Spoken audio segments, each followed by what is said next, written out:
দুটো ডিম, তারপর ফ্লাশ হবে, টমেটো ফ্লাশ দেওয়া না,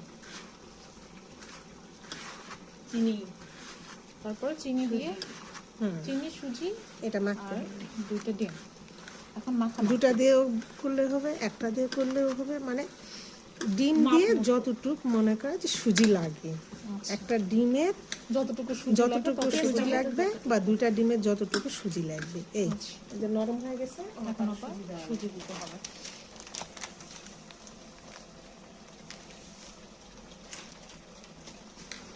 এটা নিয়ে আমরা ওখানে এখন ভাজি।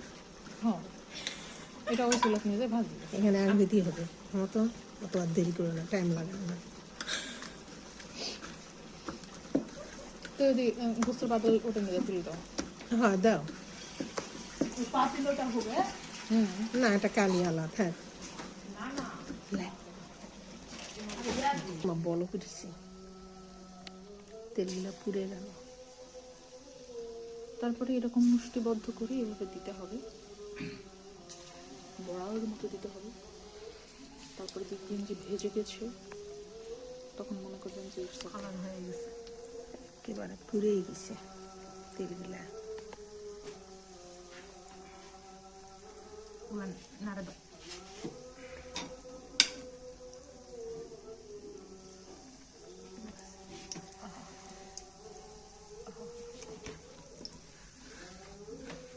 আমার এলাকার মানুষজন মনে করে জাল জাল দাও, নরম আছে।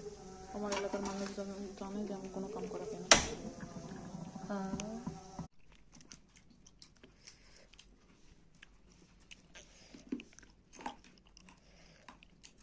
আইফোন দিয়ে ভিডিও করেছি রে।